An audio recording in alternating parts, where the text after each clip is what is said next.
우리 마태복음 17장 17번째 시간입니다. 마태복음 17장 17번째 시간입니다. 마태복음 강해인데 요한복음을 가져왔습니다. 요한복음 16장 1절에서 8절 그리고 뛰어넘어서 11절까지입니다. 지금 우리는 혼돈의 세상 속에 참된 영적 지도자가 어떠한 자격, 어떠한 신앙을 가지고 있을까라고 하는 것을 이제 6번째 시간입니다. 이제 사도 요한이 말하는 우리가 지혜로움, 거룩함과 지혜로움, 그리고 세 번째입니다. 세상을 이기는 믿음. 강력의 첫 번째 시간입니다.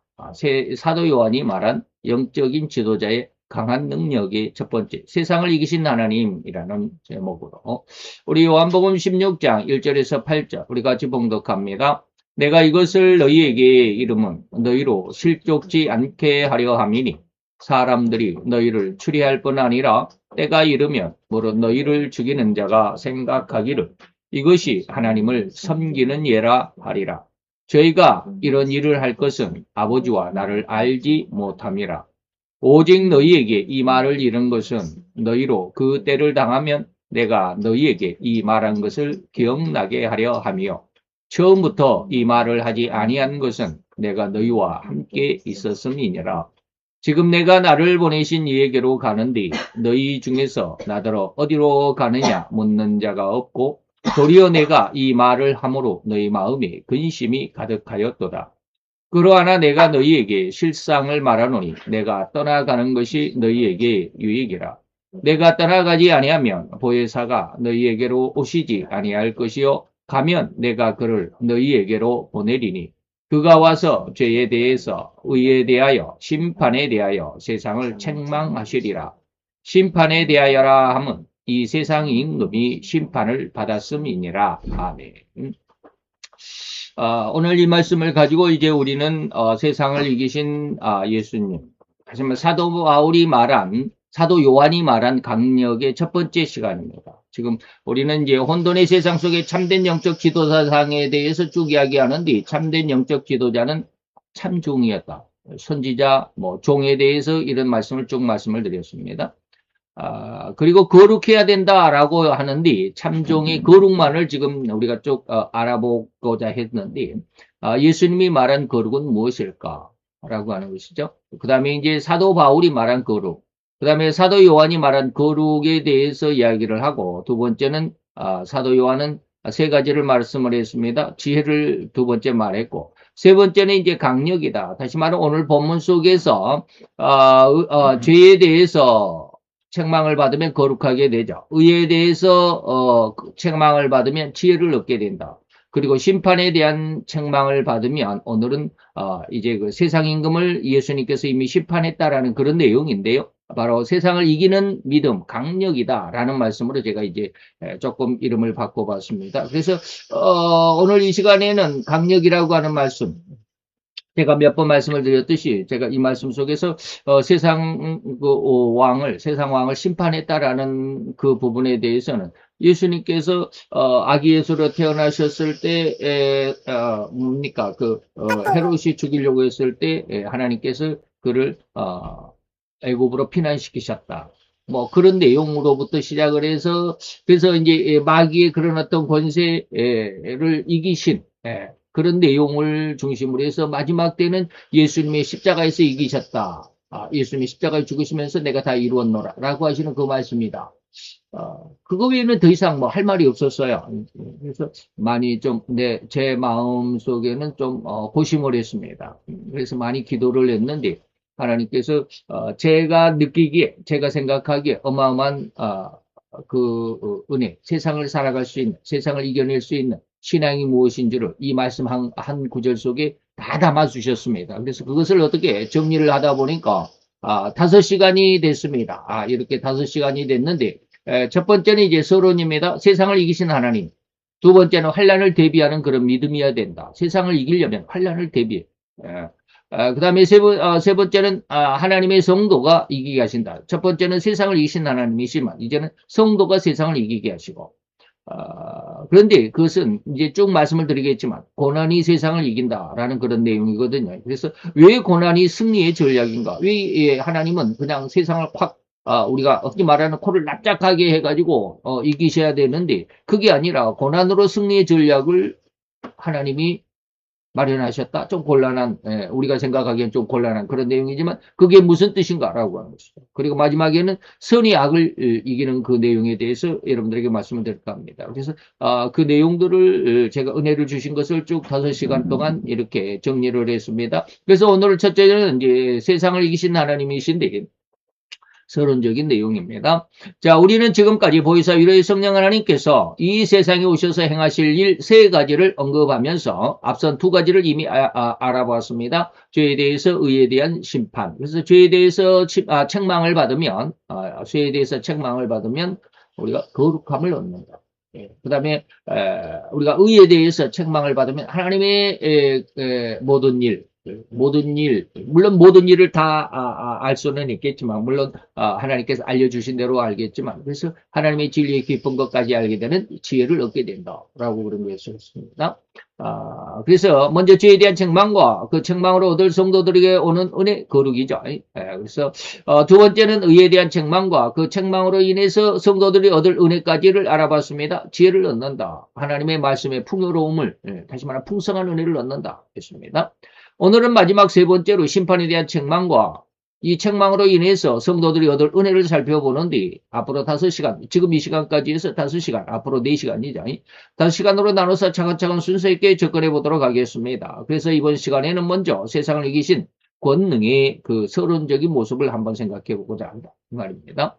자, 첫째로 하나님은 절대로 간절한 마음을 원하십니다. 우리의 믿음이 그저 우리가 흔히 그런 말씀을 많이 합니다. 교회를 왔다 갔다 하는 그러한 어떤 신앙으로는 하나님이 세상을 이기실 수가 없다. 세상을 이기는 그런 믿음으로 그 사람을 인정할 수가 없다. 그런 뜻입니다. 즉 하나님은 모든 기도에 응답하시지만 그러나 간절하게 원하고 부르짖는 자들에게 응답하신다는 것은 진리죠. 이것은 절대적인 것입니다. 그래서 저는 상당히 오랜 시간 동안 주님이 약속하신 이 이기심 권능, 내가 세상 왕을 이겼노라 라고 하신 이 이기심 권능을 얻고자 많이 기도해 왔습니다. 그래서 오늘 본문 11절이죠. 심판에 대하여 하면 이 세상 임금이 심판을 받았다. 내가 이겼다 라고 하는 것입니다. 그래서 기도할 때 우리는 모든 성도들은 다 그렇습니다만은 그러죠. 기도에는 의미가 있다라는 것입니다. 기도에 다시 말하면 절대 기도의 철칙인데 무슨 의도로 지금 내가 기도를 하려는지, 내가 지금 무엇을 위해서 쉽게 말하면 기도 제목이 있다 이 말입니다. 그런데 여러분들이 은혜의 시간 속에서 한순간 어느 순간에 영적인 기도를 하게 된다면 여러분들이 기도 제목을 가지고 기도 자리에 앉는 순간 여러분들의 기도는 완전히 달라질 수도 있습니다. 다시 말하면 기도는 내가 하는 것이 아니라 하나님이 이끌어 가신다. 기도의 내용을 그리고 기도의 그 의미를 하나님께서 이끌어 가신다. 내가 하고자 하는 기도가 아니라 하나님께서 나로 하여금 지금 무엇을 하고자 하시는지 그 기도로 끌어가신다. 그러니까 내가 전혀 상상하지도 그리고 생각하지도 계획하지도 않았던 내용들로 기도가 쭉 이어질 때가 있습니다. 영적인 기도다라고 이렇게 저는 말씀을 드리는데 제가 한동안 그런 기도 속에서 상당히 오랜 기간 거의 한 10여 년 그렇게 기도한 것 같아요. 어쨌든지 그렇습니다. 그래서 하나님께서 우리의 기도를 이끌어 가시지만 그러나 거의 대부분의 기도는 우리가 어떠한 기도를 하는지라고 하는 그 제목을 가지고 기도하게 됩니다. 그리고 그 기도의 응답을 얻으면 또 어떻게 내가 무슨 일을 하고 어떻게 할 것인지 그런 계획까지도 다 그 기도하는 의도 속에 들어 있습니다. 그래서 저도 이 이기는 권능, 다시 말하면 예수님이 세상 임금을 내가 심판했노라, 이겼노라 라고 하시는 이 말씀의 의미를 저는 창세기 3장 15절에서 그 기준을 두고 기도했다라고 하는 것, 처음 기도했다라고 하는 것은 의심의 여지도 없죠. 창세기 3장 15절 여러분들이 너무나도 잘 압니다. 여자의 후손은 내 머리를 상하게 할 것이다. 예수님이죠. 여자의 후손은 예수님이죠. 그리고 너의 그것은 뭡니까? 뱀의 후손입니다. 그래서 내가 너로 여자와 원수가 되게 뱀에게 지금 그 뭡니까? 선악과를 먹게 했던 그 유혹했던 옛뱀이라고 말하는 뱀에게 하나님께서 이렇게 징계를 내리시죠. 내가 너로, 다시 말하면 너 뱀으로 하여금 여자와 원수가 되게 하겠고 너의 후손과 여자의 후손과 원수가 되게 하겠다. 그래서 너의 후손은 뭡니까? 마귀의 권세, 세상 속에서 쉽게 말하면 이제 불신자라고 이렇게 말할 수도 있고요. 하나님을 거역하고 반대하는 불신의 세력들을 의미합니다. 그리고 여자의 후손은 예수님을 상징하죠. 그래서 원수가 되게 하고 여자의 후손은 내 머리를 상하게 할 것이다. 마귀를 짓이겨 이길 것이다 라고 하는 것이죠. 그리고 너는 그의 발꿈치를 상하게 할 것이다. 잠시 예수님을 십자가에 못 박아 죽이는, 그래서 마치 마귀가 승리한 것 같은 그런 상황이다. 발꿈치를 상하게 할 것이지만 그러나 여자의 후손은 너의 머리를 상하게 할 것이다 라고 하는 것이죠. 그래서 여러분들이 그 영화를 보셨을 것입니다. 패션 오브 크라이스트라고 하는 그런 영화죠. 그 영화 속의 한 장면을 제가 상당히 제 뇌리 속에 각인이 되어 있습니다. 예수님이 겟세마네 동산에서 기도하시는데 살며시 곁에 다가와 속삭이듯 유혹하는 뱀의 머리를 예수님께서 발 뒤꿈치로 사정없이 짓밟아 뭉개는 그런 장면, 바로 이것이 이기는 것이다. 그러한 느낌, 그러한 어떤 마음의 계획을 가지고 내가 세상을 이기는 그러한 기도를 하고 있었다라는 것입니다. 근데 이제 5시간 동안 여러분들이 계속 들어보면 아시겠지만 자우자 그때 가서 말씀드리겠습니다. 과연 이것이 올바른 기도인가? 라고 하는 것이죠. 자, 그러한 권능, 그 세상을 정복하고 다스리는 권능이라면 우리 마귀와 그 졸개들까지를 내 무릎 아래 꿇리는 강력한 그런 어떤 정치적인 권력, 영적인 권력이라고도 말할 수 있고, 이 권력을 상상하면서 또한 육신적인 정욕의 강렬한 마음, 육신적인 정욕, 안목의 정욕, 이생의 자랑, 이런 것 세 가지. 그래서 세상의 삶의 중심인 돈에 대한 강력한 집착이라고 해도 과언이 아닐 정도로 돈의 필요성을 또 강구했었던. 그래서 제가 늘 말씀드렸던 창세원에 대한 그 일용할 양식에 대해서도 말씀을 드렸습니다. 그렇게 기도를 했습니다. 그런데 비록 돈을 가지고 세상에서 나의 계획을 실현하고 남보란 듯이 내 부귀를 자랑하는 그러한 마음은 되도록 강력하게 지지하고자 했습니다. 이런 것은 돈으로 세상에 내가 잘났다라고 이렇게 뭐라 그럴까요? 좀 시체말로 말하면 돈 자랑하는 것은 하나님이 극히 꺼려하시는 부분입니다. 그렇기 때문에 그러한 의미, 그러한 생각, 그러한 그 어떤 그 마음가짐은 절대로 버리려고 많이 노력하면서, 그리고 하나님께서 내게 주시고자 약속했던 일용할 양식에 대해서 강력한 그런 기도를 했던 것이다 라는 이런 말씀입니다.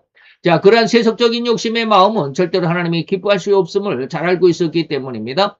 자, 그럼에도 마음 한쪽에는 그러한 세속적인 쓰임이 절대로 없을 수는 없었다라는 것은 제 마음이 숨길 수 없는 사실을 했습니다. 그러나 저희 기도의 중심은 항상 돈까지라도 넉넉히 다스릴 수 있는, 돈도 내 마음대로 다스릴 수 있는 그런 것이 나중에 이제 좀 그런 말씀이 좀 나오기는 하겠지만, 예수님이 바다의 물고기의 입속에 한 입이 들어있을 것이다 라고 말씀하신 통행세 문제 때문에 그랬죠.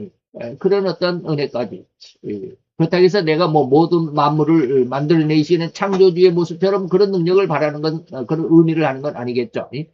그런 것은 제가 마음속에 많이 제지를 하면서 뭐 그런 것은 하나님이 기뻐하지 않는 것을 너무나도 잘 알고 있기 때문에, 그래서 돈까지라도 잘못된 쓰임에 나가지 않도록 하기 위해서 그러한 마음의 준비 자세, 그리고 거기에 대해서 계획까지도 다 하고 하나님 앞에 기도드렸던 것은 사실입니다.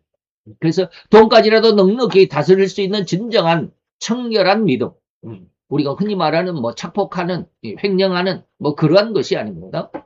하나님의 거룩한, 쉽게 말하면 공금을 사적으로 사용하는, 개인적으로 사용하는 이런 것은 전혀 있을 수 없는, 그렇게 해서는 하나님의 기쁨을 받을 수가 없습니다. 그래서 가지고 있는 재산이라도 한순간에 날아갈 수 있는 그런 잘못된 사용이기 때문에 그러면 절대로 제 마음속에 두고자 하지 않았습니다. 그래서 거룩할 수밖에 없는 그런 마음, 진실로 세상을 이기는 강력한 권능을 의미하면서 하나님 앞에 강력히 기도했다라고 하는 것입니다. 아마도 이러한 기도가 1년 이상 지속되었다라고 할 것입니다. 그러한 날마다의 기도 속에서 내 마음은, 내 감정은 하나님 앞에서 간절히 있을지 한번 상상해 보시기 바랍니다. 과연 백 목사는 얼마나 간절하게 기도했을까? 지금 하나님 앞에 하나님은 뭘 원하셨다? 간절한 마음을 원하셨다라고 하는 것입니다. 그랬는데 과연 나는 얼마나 간절했을지 여러분들이 상상해 보시기 바랍니다. 여러분들은 과연 얼마나 간절하게 기도하는지 말이죠. 그러면 하나님께서는 과연 즉시로 응답하셨을까? 저는 즉시 응답했다고 믿습니다. 근데 그럼 뭐 다른 거는 말고 현실적인 것으로 다른 것은 말고 현실적인 것으로 그러면 일용할 양식을 얻었나? 그렇지는 않습니다. 그러면 뭐 어떻게 응답이 왔다고 믿느냐라고 하는 것이죠. 자, 하나님은 즉시로 응답하셨을 텐데 응답을 받아야만 하는 저 자신이 너무나도 미련했다라고 할 수밖에 없습니다. 그러한 하나님의 응답을 전혀 눈치채지 못하고 계속 기도만 하고 있다. 그것이 하나님이 이미 주셨는데 나는 그것이 어떻게 와 있는지조차 모르고 있다. 굉장히 좀 앞뒤가 안 맞는 좀 이상스러운 그런 말이죠. 그러나 한번 5시간을 잘 한번 들어보시기 바랍니다. 자, 그러면 이제 이 강력한 권능의 응답이라는 그 의미를 한번 찾아가 보도록 하겠습니다. 그래서 이제 오늘은 이제 서론적인 것이니까 제가 왜 이 기도를 시작을 했는지 하나님께서 제게 어떠한 마음으로 기도할 수 있는 그리고 간절한 마음을 붙이게 하셨는지를 시작부터 해드린다 이 말입니다. 지난 2017년 한 10년 전 8년 전이죠. 2017년 3월 10일 우리나라 최초의 여자 대통령인 PC 여러분 잘 아시죠? 대통령이 탄핵을 당했습니다. 그리고 한 달 뒤인 4월 10일부터 14일까지 한 달 뒤인 4월 10일부터 14일까지 서울 마포구 상암동 월드컵 경기장에서 인도의 스바라시 목사님을 모시고 대각성 운동의 하나로 국가 금식 회개의 날이라는 그 부흥회를 우리 기독교 단체에서 열었습니다. 물론 저는 그때는 이러한 부흥 집회가 열렸는지조차 알지 못한 그런 상태였습니다. 소식조차 못 듣고 생각조차 못했으니까. 또 박 대통령이 탄핵이 옳았다라고 여기는 그런 시절이었습니다. 그리고 다시 한 달 뒤 5월 10일 날 모 씨가 대통령으로 취임하면서 5년이라는 기간을 통치했었습니다. 여러분들 잘 기억하실 것입니다. 뭐 근래에 있었던 일이니까. 이러한 일련의 일들이 진행되는 가운데 저희는 우연히 스바라시 목사님의 집회가 있은 지 1년이나 지난 다음에 2018년 7월쯤에 1년 한 3, 4개월쯤 지난 다음에 유튜브를 통해서 부흥세계의 설교를 유튜브를 통해서 접하게 되었습니다. 거기서 저는 충격적인 예언의 한 장면을 들으면서 저의 신앙과 사상이 송두리째 뒤바뀌었다고 아니 제정신을 차렸다고 해야만 할 것입니다. 지금 뭐 스바라시 목사님에 대해서 이야기를 하는 것이 아니고 지금 저는 세상을 이기신 주님의 이기는 권능의 의미가 어떻게 우리에게 오는지를 여러분들에게 지금 설명해 가고 있는 중입니다.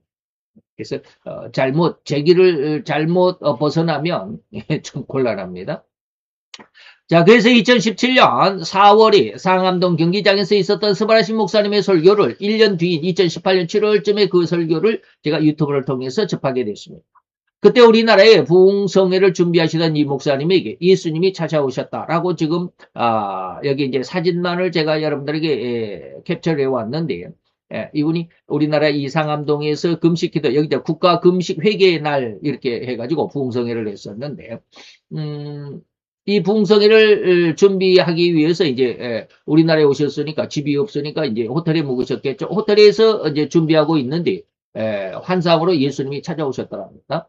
그리고 말씀하시기를 내가 이 나라가 너무 깊이 잠들어 있기 때문에 흔들어 깨워야 한다라고 하시면서 그 첫째 흔들미 바로 대통령이 탄핵을 당하는 것이고 그를 이어서 대통령으로 취임하는 자는 아주 사악한 자로 이 나라를 북한과 중공 쪽으로 끌어갈 것이다라는 예언을 주셨더랍니다.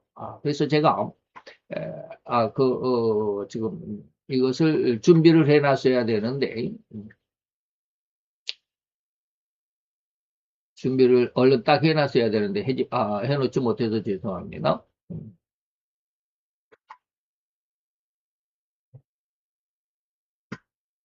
I think there are more than 100 believers who are here gathered in this huge stadium.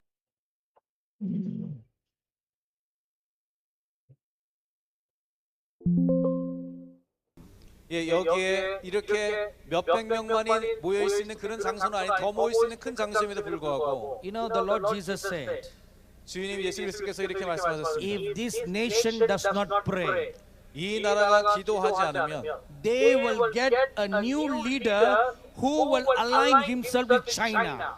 새로운 하나님이 대통령 지도자를 세우는데 그가 중국의 편에 서야 될 거다 말씀하셨어요. The new president who will come will be very friendly towards China and North Korea. 새로운 대통령이 우리가 기도하지 않으면 새로운 대통령은 중국과 북한에 굉장히 친애하는 성향의 사람이 될 거다 얘기했어요. And this new leader will make South Korea to be joined together with North Korea. 그렇게 됐을 때 그 새로운 지도자는 북한으로 오히려 남한을 주게 될 거다 이렇게 얘기했어요. When the Lord Jesus spoke this, 하나님께서 예수님께서 저에게 그 말씀하셨을 때 I was shown a vision.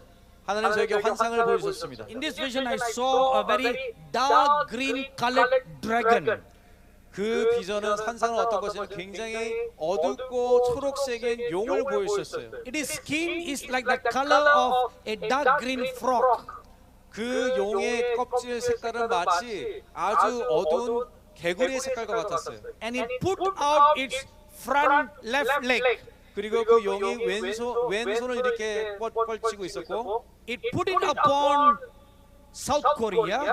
그 용이 왼손을 남한에 대고 And it slowly dragged South Korea to be joined to North Korea. 그 남한이 북한으로 이렇게 되도록 이렇게 흡수시키는 걸 봤습니다. This is the danger that is before you. 여러분들이 우리가 맞이하게 된 위험은 바로 이것입니다. My dearly beloved brothers and sisters, 사랑하는 형제자매 여러분, the Bible warns us 성경은 우리에게 이렇게 원하고 in 있습니다. Ezekiel chapter 21 verse 31 에스겔서 21장 31절에 that brutal men, brutal leaders who are very skillful, they will come to destroy this nation. 매우 난폭한 지도자들이 와서 그 나라를 깨부신다라고 얘기하고 있습니다. This was the word that was given last month. 이 말씀들을 지난달에 하나님이 말씀하셨어요. And what shall we do to escape from all this? 이 모든 것을 모면하기 위해서 우리는 어떻게 해야 될까요? You will believe every word that I speak 제가 지금 드린 모든 말씀도 여러분이 믿으시고 because you know there is a danger that is looming at the northern part of your country. 이 시간 그 위험들이 북으로부터 오는 것을 우리가 알고 있습니다. So what shall we do? 그럼 우리가 어떻게 해야 될까요? Is there a way of escape? 우리가 이것을 피할 수 있는 방법이 있을까요? You know, God always shows us a way of escape. 하지만 하나님께서는 언제나 우리가 피할 길을 내주는 하나님이십니다. If you read Luke chapter 21 verse 36, 이제부터 좀 잘 들어보세요. the Lord Jesus said, 예수 그리스도께서 이렇게 말씀하셨어요. pray that you will escape from the judgment to come. 다가올 심판으로부터 피할 수 있도록 기도하라 말씀하셨어요. The Lord Jesus said judgment is coming. 예수님께서 심판의 날이 찾아온다고 말씀하셨어요. Pray that you will escape. 너가 그 심판으로 피할 수 있기를 기도하라 말씀하셨어요. In Luke 네, 여기까지만 한 3분 정도만 제가 추출을 했습니다. 한 2시간짜리 정도 되는데, 자, 이제 그 내용들을 계속 제가, 이 5시간 안에 녹여 놨습니다. 자, 계속해서, 이어가 보도록 하겠습니다. 한 2시간짜리 중에서 제가 한 3분 정도를 캡처를 해서, 그 중요한 핵심 부분만. 그래서 대통령이 탄핵된다란 말은, 그 앞에 있는데, 거기까지는 제가 아직, 저기를 포함시키지는 않았습니다.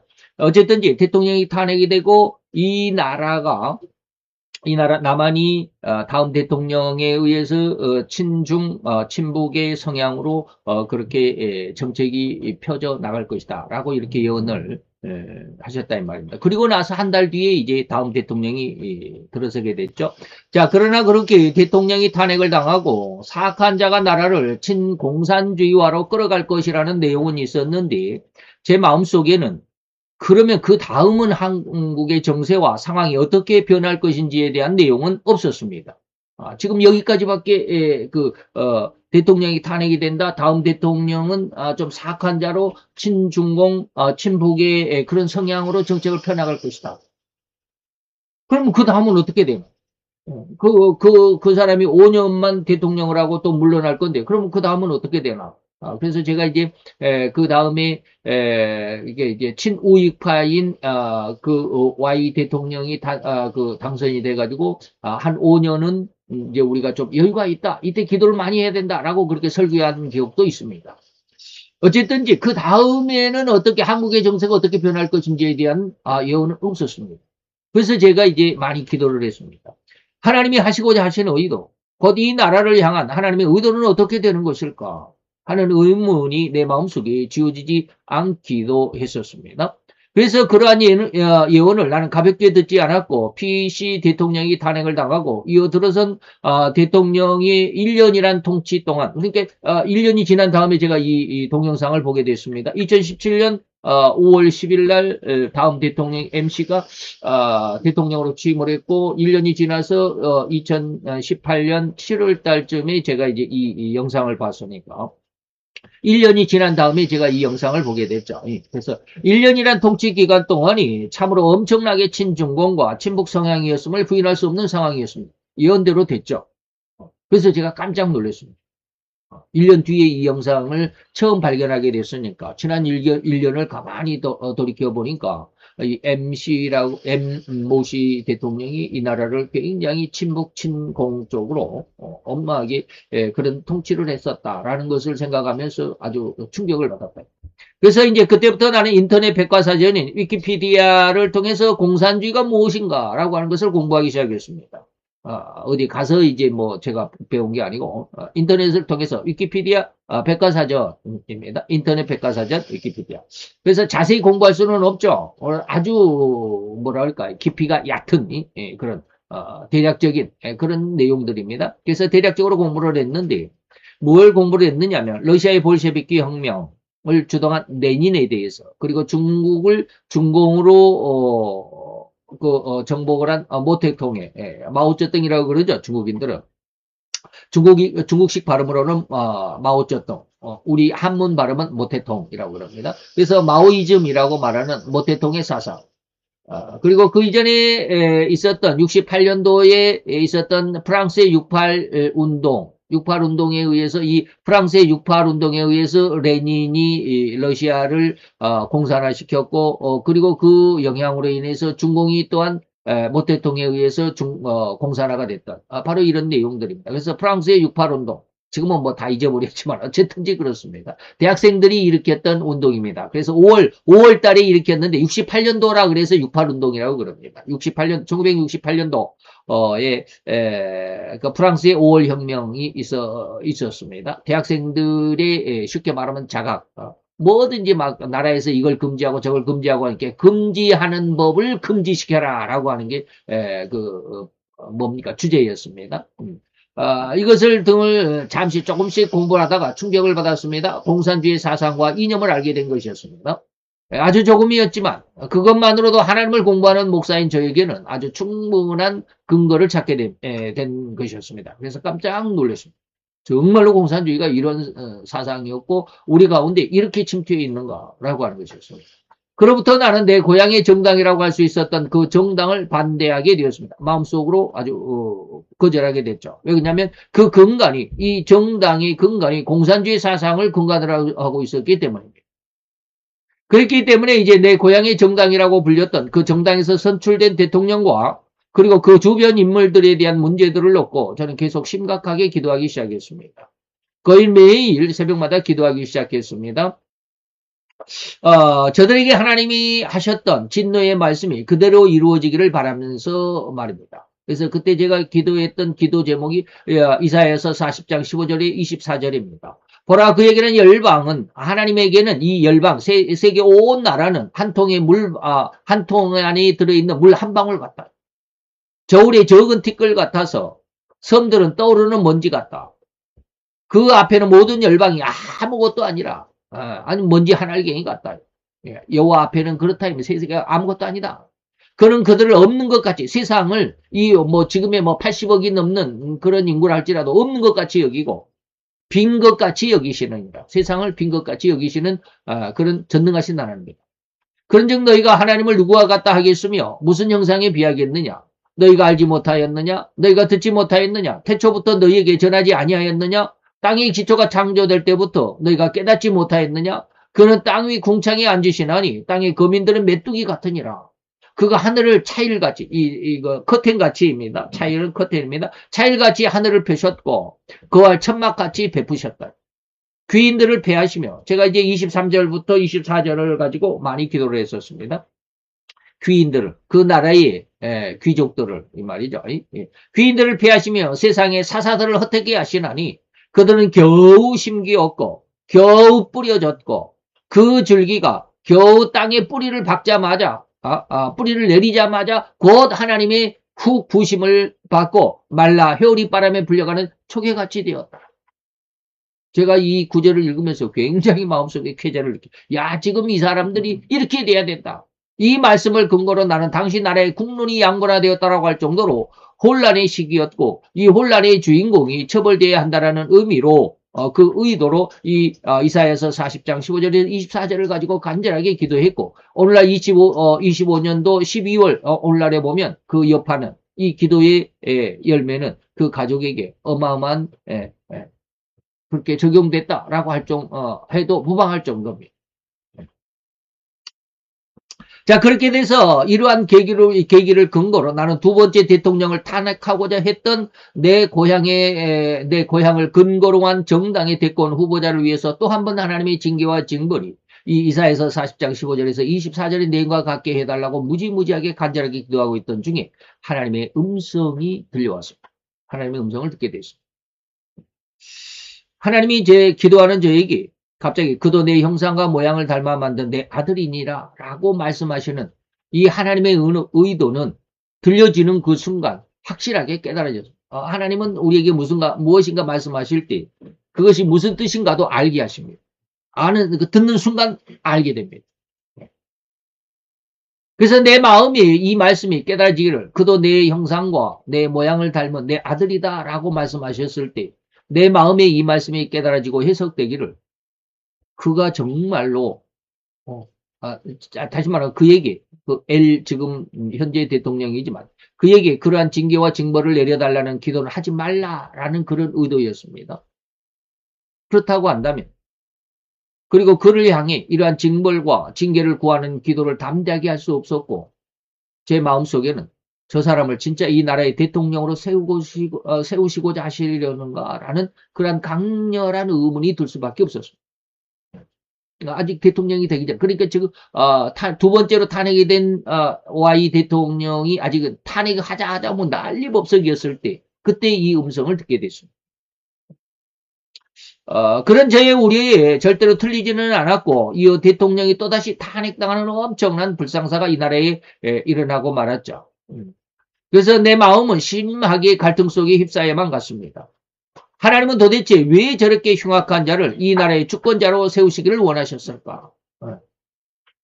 두 번이나 탄핵을 당하고 두 번이나 흉악한 자가 이 나라를 지금 친공산화 쪽으로 끌고 갔는데 왜 하나님은 그렇게 하셨을까? 이러한 생각과 이러한 일련의 일들이 못내 아쉬워서 간혹 이러한 문제를 위해 하나님께 기도하고 있었던 그런 상황이었습니다. 그 다음에 이제 또 다른 방향에서 한번 봅시다. 두 번째, 친공산화 쪽이다 라고 이런 말씀을 드렸습니다. 공산주의자들의 주련은 너희가 전도하지 않은 결과물이다 라는 것입니다. 이 말은 제가 한 말이 아닙니다.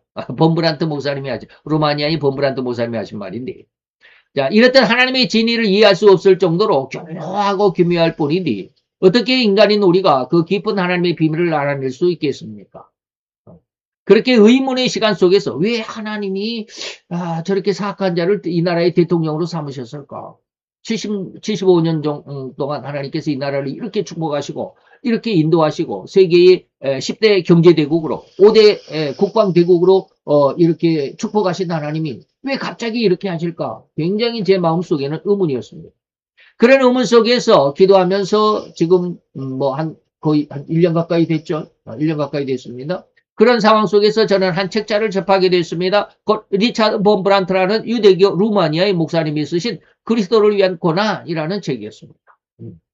제가 지금 그분의 책을 한 6권 정도 지금 가지고 있는데 첫 번째 책이 그리스도를 위한 고난이고 두 번째가 하나님의 지하운동 지금 읽고 있습니다. 굉장히 눈물로 지금 읽고 있습니다.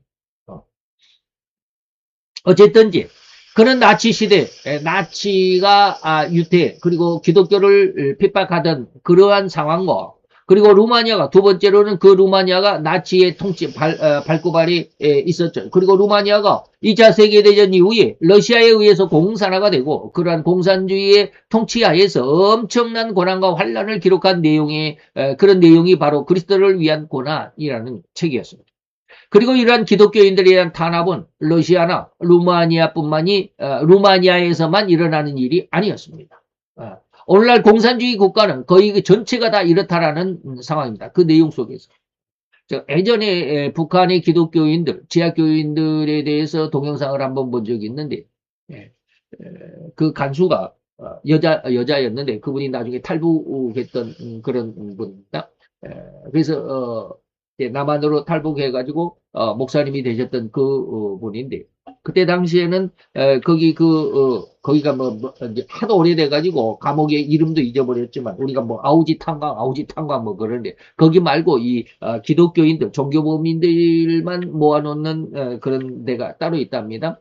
거기에서는 어느 날 거기에 이제 그 감독으로 이렇게 들어갔는데 까만 점들이 돌아다니는 거예요. 까만 점들이. 그래서 그게 뭔가 하고 멀리서 보니까 까만 점들인데 그게 뭔가 하고 이렇게 봤더니 가까이 가서 보니까 사람들인데 뭐 팬티도 안 입고 완전히 알몸이랍니다. 그런데 그 앞에 앞치마만 해서 까만 고무로 앞치마만 해서 목에 걸고 허리 묶어서 앞치마만 하고 있어요. 근데 왜 그런 고무로 앞치마를 했느냐면 거기가 바로 이제 용광로 이 쇳물을 녹이고 뭐 작업을 하는 그런 그런 뭐랄까 감옥인데 쇳물이 튈까봐 쇳물이 튈 때 몸에 그냥 맨몸이니까 튀면 굉장히 큰 화상을 입죠. 그래서 그것을 막기 위해서 이 고무 앞치마를 하고 있는데 그게 이제 까만 고무니까 멀리서 보니까 전부 다 까만 점들만 왔다 갔다. 근데 이제 그런 상황 속에서 쇳물 고르마를 이제 끌고 뭐 기계로 뭐 여기에 크레인으로 왔다 갔다 막 이렇게 들고 다니겠습니까? 사람들이 니아까로 이렇게 끌고 왔다 갔다 하다가 니아까가 넘어지면 쇳물이 넘어지고 그러면 쇳물에 그냥 녹아버리기도 하고 사람이 아주 어마어마했던 그런 상황인데 이 루마니아에서는 그런 것은 없었지만 아주 그 읽어보면 지금 이제 그 하나님의 지하 운동이라는 책을 상하권 2권인데 상권은 거의 다 읽어가고 있는데 거기에 보니까 정말로 기가 막히더라고요. 바로 공산주의자들이 하나님을 거절하고 하나님을 거역하고 하나님을 반대하는 그리고 하나님을 반대하게끔 하는 그런 정책을 펴나가는 그들의 그 주어진 권세를 남용하는 이런 것들이 어마어마 정말로 말로 형용할 수 없을 정도. 그리고 이제 아시아권에서는 중공을 비롯해서 베트남 그리고 북한이 대표적인 국가다. 이렇게 기독교를 탄압하는 국가가 이렇다. 그의 기록 안에서 한 내용을 담아서 이제 두 번째의 이 제목을 잡은 것인데 바로 뭐죠? 공산주의의 출현은 너희가 전도하지 않는 결과물이다. 아까 스바라시 목사님도 그러잖아요. 내가 기도하지 않으면 이 나라가 위험에 처해 공산화의 위험에 처해지게 됩니다. 그래서 곧 공산주의자들의 출현하는 것은 공산주의자들이 왜 나타났느냐? 성도인 우리들이 하나님을 알지 못하는 저들에게 복음을 전해주지 않는 까닭에 인생의 참 의미를 찾을 수 없던 저들 방황하다가 결국에는 스스로 선택한 것이 바로 공산주의 이론이라고 하는 것이었어요. 이런 말을 했어요. 그래서 공산주의자들을 그렇게 핍박하는 너희들을 탄압하는 그 공산주의자들을 향해서 저주하지 마라.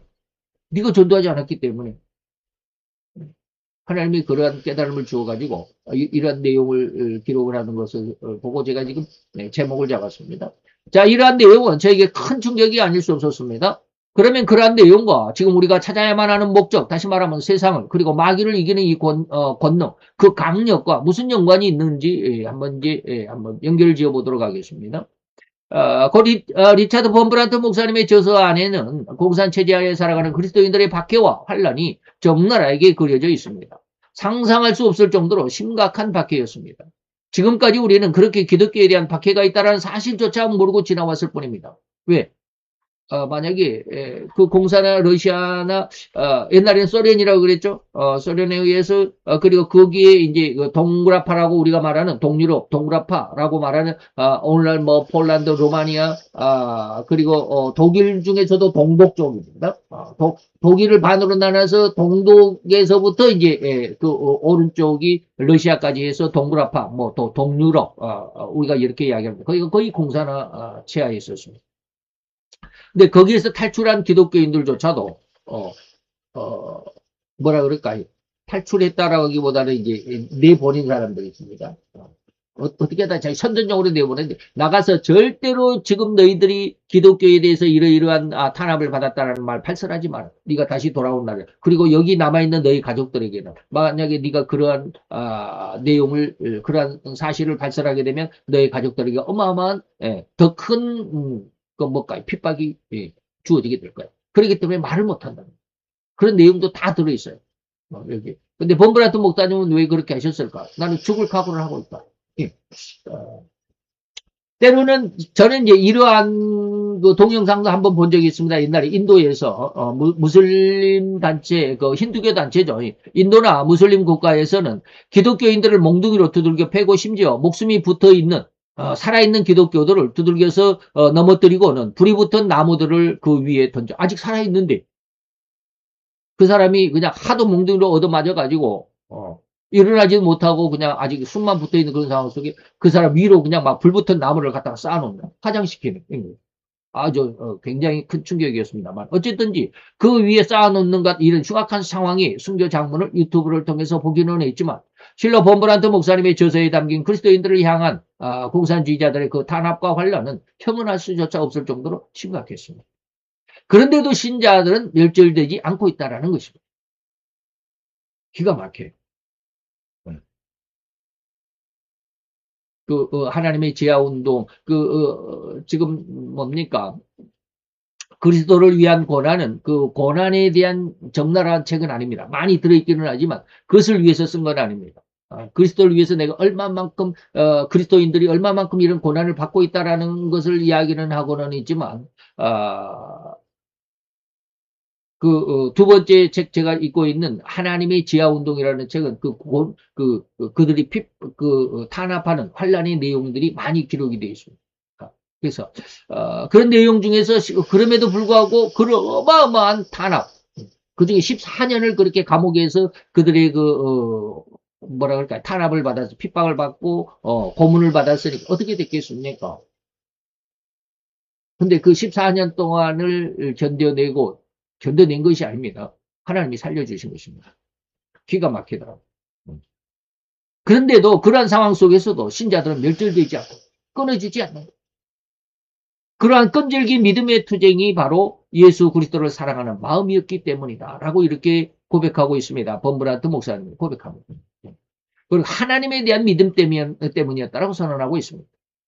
바로 이러한 기록을 읽어가면서 저는 깨닫게 되었습니다. 오늘날 자유를 누리면서 신앙생활을 영위하고 있는 우리들의 신앙이 얼마나 안일하고 나태하고 그저 내 한 몸과 내 가족의 평안만을 위한 생활이었나를 심각하게 고민하고 회개하게 되었습니다. 근데 이게 다 아직은 지워지지 않고 있습니다. 그러면서 과연 하나님은 이 작은 저에게 세상을 그리고 마귀를 이기는 권능이란 의미가 과연 무엇일까라고 하는 의문을 품게 하기 시작했습니다. 그러면서 성경의 여기저기 많은 구절에서 우리 주님은 세상을 이김의 내용들 이것이 바로 세상을 이기는 구절이야 라고 하나님이 제게 깨닫게 하시고 주신 말씀들이 무지무지 많았습니다. 성경 전체가 다 그런 내용이었습니다. 주님께서 세상을 이겼다고 선언하는 곳이 어디였을까요? 극적인 것은 바로 십자가 위였습니다. 우리는 이를 가상칠언, 십자가의 위에서 7마디를 하셨는데, 그 중에, 그 7구절 중에서 6번째 말씀이 바로 다 이루었다라는 말씀. 마지막은 아버지의 내 영혼을 내가 아버지께 부탁합니다. 라고 하신 말씀입니다. 우리는 거기가 다 이루었다라는 말을 7번째라고 그러죠. 근데 그 뒤에 한마디 있습니다. 7번째, 6번째, 이렇게, 순서대로, 성경의 순서대로, 보면 6번째가 다 이루었다. 그리고 마지막 예수님이 숨을 거두시면서 하시는 말씀이 아버지의 내 영혼을 아버지 손에 부탁합니다. 라고 하고. 자, 즉 주님이 인간의 육신을 입고 세상에 오신 의도와 근거는 바로 마귀를 멸하고자 인간의 몸을 입으셨다라고 하는 것이 요한일서 3장 8절의 내용입니다. 그래서 하나님의 아들이 나타나신 것, 육신을 입고 성육신 하신 것은 마귀를 멸하고자 하십니다. 그래서 바로 모든 마귀의 일을 멸하신 사건이 뭐다? 십자가의 대속의 죽으심으로 예수님이 죽으신 사건이 바로 마귀의 일을 멸하고자, 마귀를 이기신 사건이다. 그러기 위해서는 그 과정들까지 우리가 보자라고 하는 것입니다. 대부분의 신자는 말로만, 목사님의 설교로만 우리 주님이 십자가를 지셨을 때 많은 고난과 그 온 등이 채찍으로 인해서 살점이 뜯겨나가는 아픔을 겪었다라고 들었을 뿐입니다. 다시 말하면 설교 들을 때 하나님의 그 고난이 내 육신에 체험되지 않는다. 거의 그렇습니다. 거의 99%가 그렇습니다. 저도 역시 마찬가지긴 하지만 아시스의 성자 선 프란시스는 얼마나 그 하나님의 손과 발의 그 못자국에 의해서 얼마나 고민을 하고 나를 위해서 예수님이 손에 발에 그리고 옆구리에 창을 받았고 못을 받았다라고 하는 것에 너무너무 깊은 감명을 받다 보니까 프란시스의 몸에 직접 자기 그 손에 그 옆구리에 그 예수님의 상처가 옮겨졌던 그런 내용이 그 기록이 돼요. 프란시스의 내용, 그 기록에 보면 그런 내용이 있습니다. 근데 우리는 그렇게까지는 못하죠, 아직은. 자, 그러다가 언젠가 그런 예수님의 고난을 가장 적나라하게 그려냈다는 영화 한 편이 미국으로부터 수입됐죠. 방금 말씀드렸던 패션 오브 크라이스트라는 영화였습니다. 이 영화로 상당히 많은 신자가 예수님의 고난과 고통을 조금이나마 눈으로 보고서 감정으로 느끼고 흐느끼면서 회개했다는 일화는 저는 잘 알고 있습니다. 그런데 정말로 심감할 수는 없습니다. 예수님이 그 아시스의 그 성 프란체스코처럼 그렇게 할 수는 없죠. 우리 육체로 직접 경험하기 전에는 우리가 그런 고난을, 다시 말하면 범브란트 목사님처럼 그렇게 육신적, 직접적으로 체험하지 않는 이상은 공산주의 그리고 무신론이 얼마나 무서운지를 우리가 체험할 수가 없죠. 마귀의 계략과 공격과 신앙을 방해하는 그의 괴계가 얼마나 흉악하고 사악하며 은밀한지를 우리가 감히 상상조차 못하지 않는가 이 말입니다. 우리나라에 제가 늘 이야기를 합니다. 우리나라에 앞으로 공산화의 그런 조짐들 너무나도 많습니다. 종교의 탄압. 벌써 종교법이 많이 뭐 우리가 예전부터 그랬지만 그 평등법, 성평등법 여러분들이 잘 아실 것입니다. 그 뭡니까 동성애법 뭐 이런 것들 그런 것들이 바로 종교 탄압의 일환이 됩니다. 그리고 우리에게 주는 뭡니까 이게 뭡니까 우리 그 25만 원씩 줬던 거 있잖아요. 그런 거 나라에서 전 국민에게 그 20만 원씩인가 25만 원씩 준 거 그런 거 있잖아요. 그런 것도 공산화의 첫걸음입니다. 미끼입니다. 그런데 우리는 그걸 모르고 그냥 돈 주니까 좋다. 그런 상황에서 직접 경험한 범브란트 목사님의 저서 안에서의 기록으로 신자들의 고난과 환난의 아픔을 간접적으로 아마 체험할 수 있었던 것입니다. 자, 그러면서 과연 예수님이 마귀를 어떻게 이기셨을까? 마귀를 이기는 방법을 제가 이제 하나하나 찾아가게 됐습니다. 자, 이제 마귀를 이기는 방법을 찾아가게 되기 전에 마지막 오늘 설교의 마지막 부분입니다. 마귀와 일전을 벌이기 전에 예수님은 이 마귀와의 전쟁 속에서 무엇을 준비했을까? 이것을 보면 예수님이 마귀를 이기는 방법의 그 중심을 여러분들이 찾을 수 있게 될 것입니다. 제가 이거 세 번째의 내용은 감히 생각조차 못했습니다. 그런데 하나님이 이쪽으로 마음을 열어주시고 눈을 열어주셨습니다. 무슨 내용인지 한번 봅시다. 예수님이 마귀와 일전을 벌이기 전에 이 영적인 전투를 어떻게 준비하셨을까라고 하는 것이죠. 예수님은 마귀와의 일전을 준비하실 때 절대로 군대를 준비하지 않았습니다. 전쟁의 장비, 다시 말하면 탱크를 준비한다거나 공격용 비행기, 전투기를 준비한다거나 상대를 박살낼 정도의 정밀한 타격용 미사일, 지난번에 제가 한번 말씀드렸죠. 멍텅구리 폭탄에 우리나라의 기술진들이 거기다 키트를 하나 붙였는데 그게 KGGB다. 그러니까 멍텅구리 폭탄을 떨어뜨리면 아무데나 가서 그냥 떨어뜨리면 정확하게 거기에 가서 목표한 곳에 딱 들어가야 되는데 그냥 떨어뜨리면 아무데나 막 떨어지는 거죠. 근데 그러한 멍텅구리 폭탄에 우리나라가 그 키트 하나를 딱 붙였더니 이 멍텅구리 폭탄이 아주 정밀하게 거의 한 1m 안에, 목표의 1m 안에 정확하게 가서 꽂혀서 폭발할 수 있는 그러한 아주 정밀 뭡니까? 그 유도형 그 폭탄이 유도 폭탄이 되는 거죠. 예수님은 이런 정밀 타격용 그런 유도 미사일을 준비한다거나 포탄들을 준비하지 않았습니다. 이거 충분히 이해되시죠?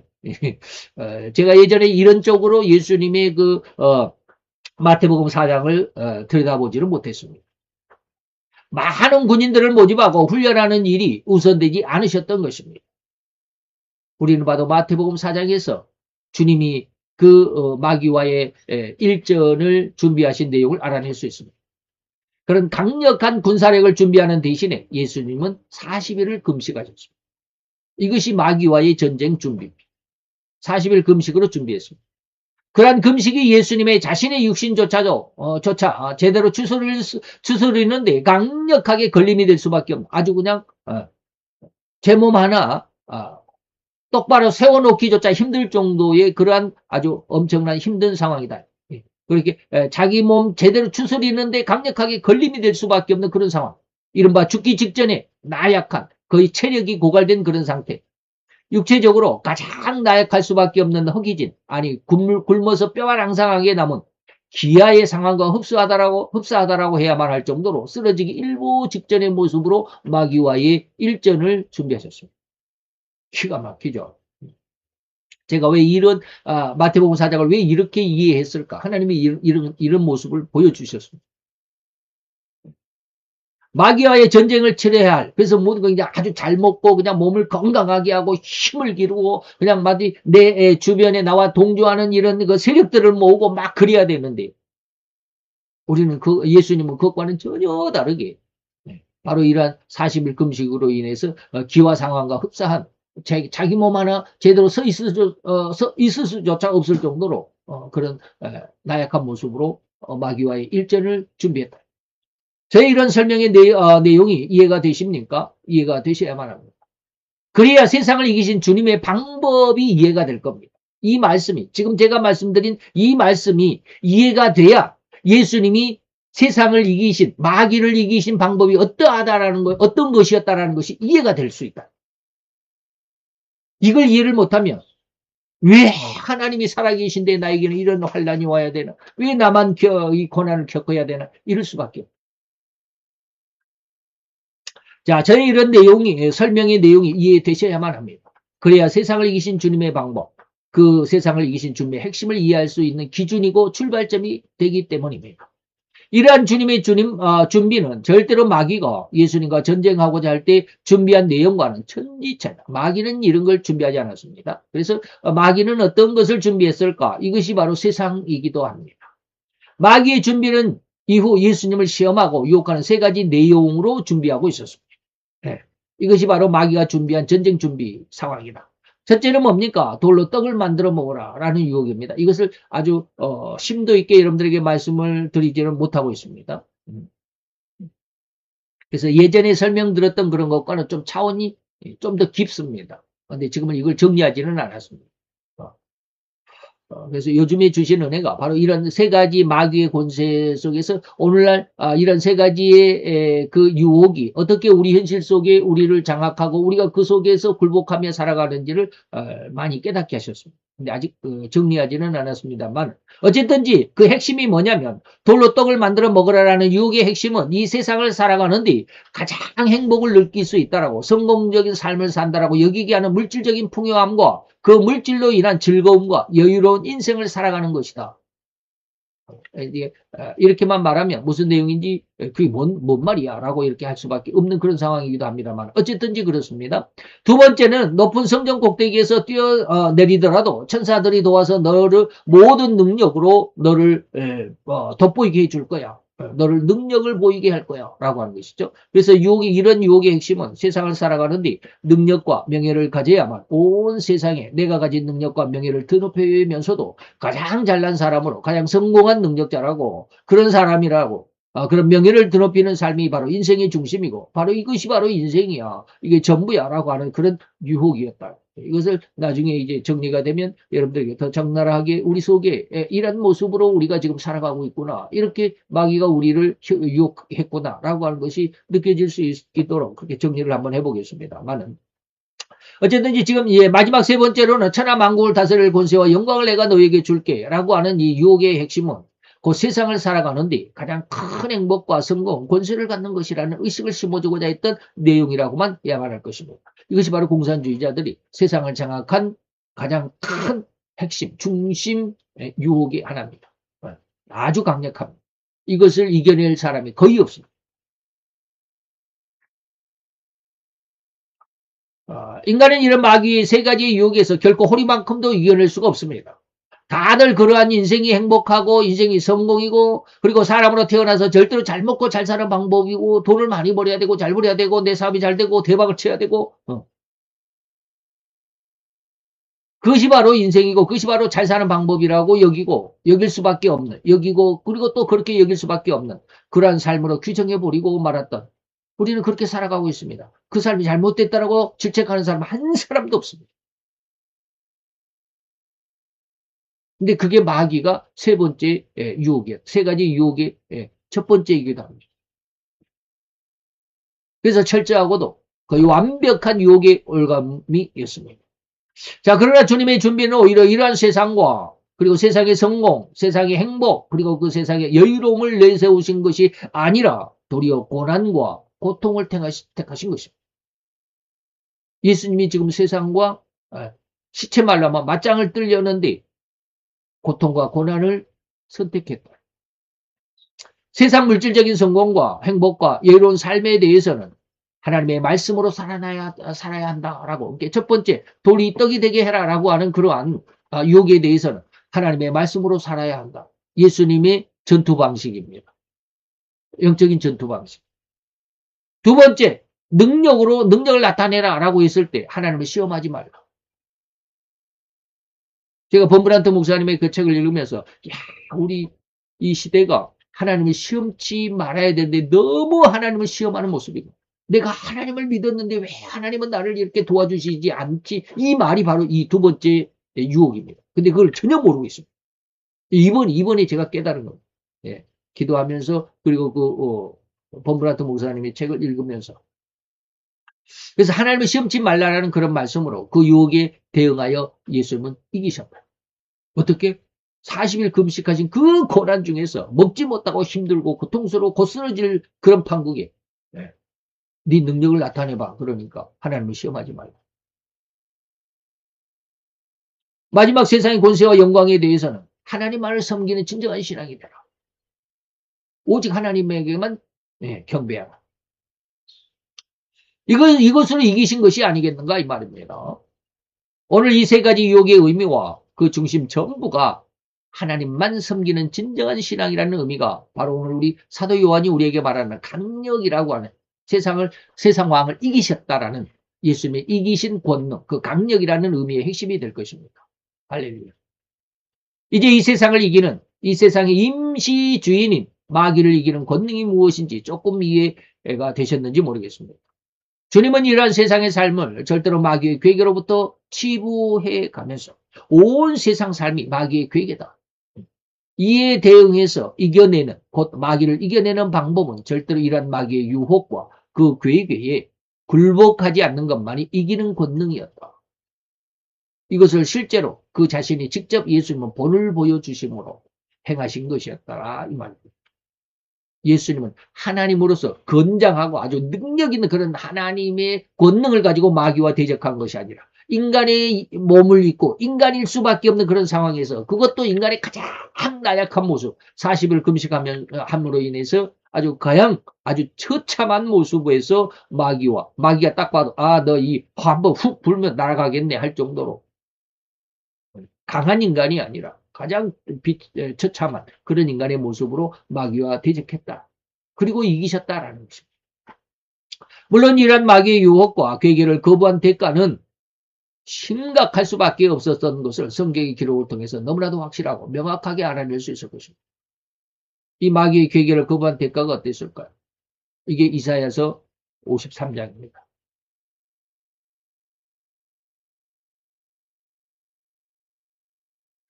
어느 하나님이 이 다섯 개의 시간 안에, 앞으로 4개의 시간 안에 이사야서 53장을 여러분들에게 말씀드리는 4번째 시간이 바로 그거입니다.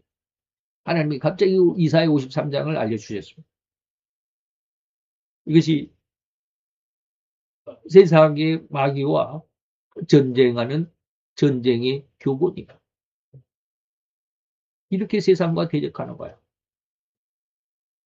저는 창세기 3장 15절을 가지고 하나님 앞에 기도했는데 하나님의 응답은 이사야서 53장이었습니다. 세상과 싸우는 건 이렇게 싸우는 거예요. 깜짝 놀랐죠. 그래서 마귀의 유혹, 3가지 유혹, 그 괴계를 거부한 대가를 심각할 수밖에 없어요. 오늘 본문한테 목사님 그 중에 하나입니다. 여기서 오늘 우리는 제 1부로 이 내용을 마치도록 하겠습니다.